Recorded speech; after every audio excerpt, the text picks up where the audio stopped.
Hello friends, आपका स्वागत है मेरे चैनल भक्ति की शक्ति में। आज मैं आपके लिए तिल चौथ की कहानी लेकर आई हूँ।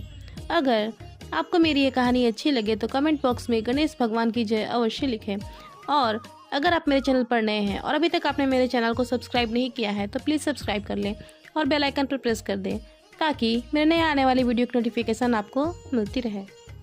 माघ मास की कृष्ण पक्ष की चतुर्थी तिथि को सकट चौथ या संकष्टी चतुर्थी का व्रत रखा जाता है।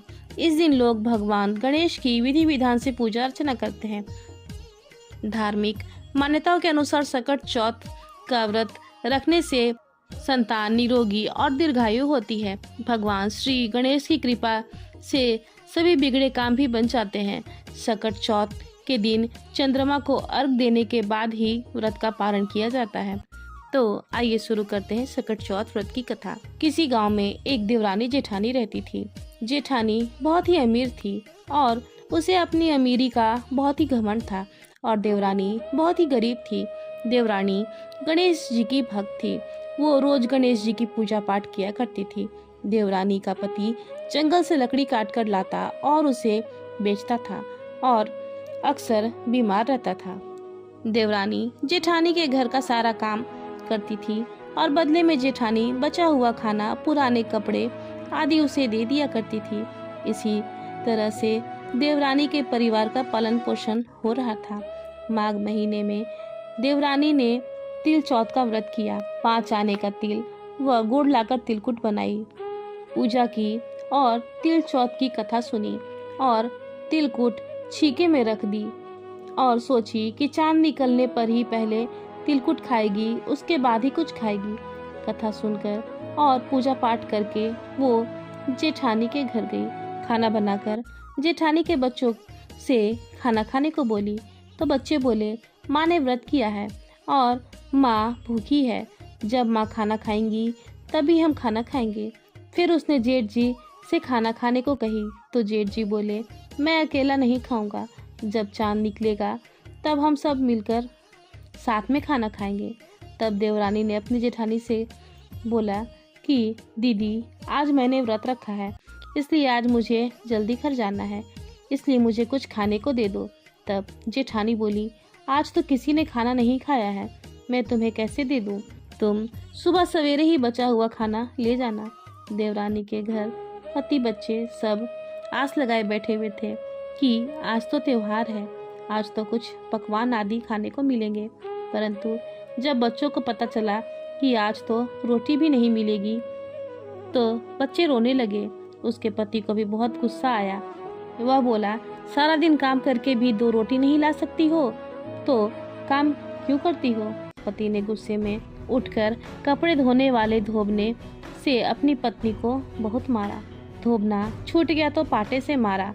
वह बेचारी गणेश जी को याद करती हुई रोते रोते पानी पीकर सो गई।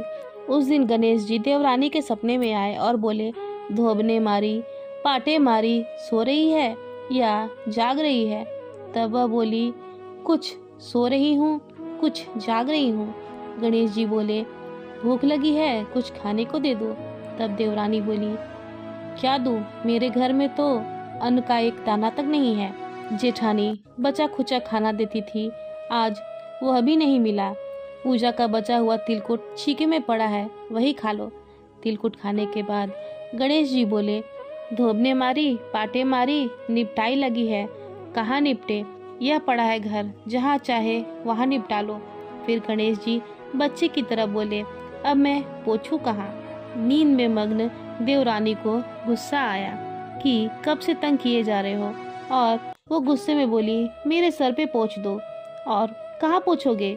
सुबह जब देवरानी सोकर उठी तो वह देखकर हैरान रह गई कि पूरा घर हीरे मोती से जगमगा रहा था।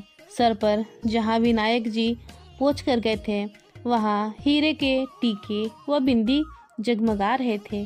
उस दिन देवरानी जेठानी के घर काम करने नहीं गई।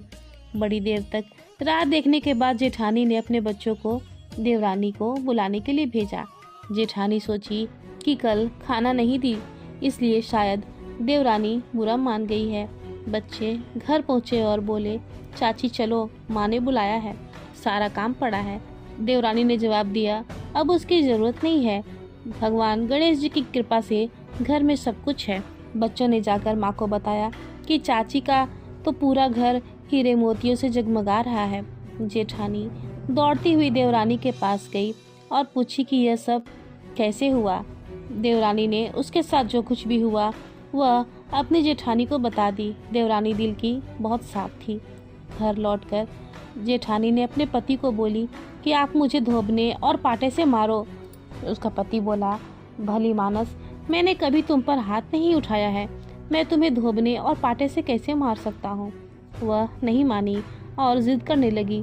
मजबूरन उसके पति को उसे मारना पड़ा। उसने ढेर सारा घी डालकर चूरमा बनाया और छीके में रखकर सो गई। रात में चौथ विनायक जी सपने में आए और बोले, भूख लगी है, क्या खाऊं? जेठानी बोली, गणेश जी महाराज, मेरी देवरानी के घर तो आपने सूखा तिलकुट खाया था, मैंने तो घी का चूरमा बनाकर आपके लिए छीके में रखा है और मेवे भी रखे हैं, जो चाहे खा लीजिए। बाल स्वरूप गणेश जी बोले, अब मैं निपटू कहाँ? जेठानी बोली, उसके घर तो टूटी फूटी झोपड़ी थी, मेरे घर तो कंचन महल है, जहाँ चाहो वहाँ निपट लो। फिर गणेश जी पूछे, पोछू कहाँ? जेठानी बोली, मेरे सर में पोछ लो। धन की भूखी जेठानी सुबह जल्दी उठी, सोची कि घर हीरे जवाहरात से भर चुका होगा। देखी तो पूरे घर में गंदगी फैली हुई थी, तेज बदबू आ रही थी, उसके सिर पर भी बहुत गंदगी लगी हुई थी।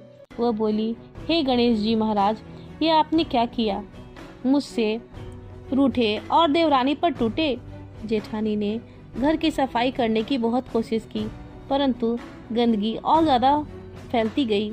जेठानी के पति को मालूम चला तो वह भी बहुत गुस्सा हुए और बोले, तेरे पास इतना सब कुछ था, फिर भी तेरा मन नहीं भरा? जेठानी परेशान होकर चौथ के गणेश जी से मदद की विनती करने लगी। गणेश जी बोले, देवरानी से जलन के कारण तूने जो किया था, यह सब उसी का फल है। अब अपने धन में से आधा धन उसे देगी तो यह सब साफ होगा। जेठानी ने अपना आधा धन अपनी देवरानी को दे दिया, किंतु मोहरों की एक हांडी चूल्हे के नीचे गाड़ रखी थी। उसने सोचा कि यह किसी को पता नहीं चलेगा और उसने यह धन को नहीं बांटा। वो बोली, हे श्री गणेश जी, अब तो अपना यह बिखरा हुआ समेटिए। गणेश जी बोले, पहले चूल्हे के नीचे गड़े हुए मोहरों की हांडी सहित ताक पे रखे हुए 2 सुई के भी 2 हिस्से कर। इस प्रकार भगवान गणेश जी ने बाल स्वरूप में आकर सुई जैसी छोटी चीज का भी बंटवारा किया और अपनी माया समेट ली। इस प्रकार भगवान गणेश जी की कृपा से देवरानी अब बहुत धनवान हो गई थी और सुखपूर्वक अपने पति और बच्चों के साथ रहने लगी और जेठानी को उसकी लालच का सबक मिला। अब वह भी पश्चाताप करने लगी और गणेश जी की पूजा पाठ पूरे मन से करने लगी। तो हे गणेश भगवान, जैसे आपने अपनी उस भक्त देवरानी पर अपनी कृपा की, वैसे ही अपने सही भक्तों पर अपनी कृपा दृष्टि सदा बनाए रखना। जय हो गणेश भगवान की। फिलहाल इस वीडियो में इतना ही। अगर आपको मेरी ये वीडियो अच्छी लगी हो तो मेरे वीडियो को लाइक करें और ज़्यादा से ज़्यादा शेयर करें और मेरे चैनल को सब्सक्राइब करना न भूलें। वीडियो में अंत तक बने रहने के लिए आपका धन्यवाद।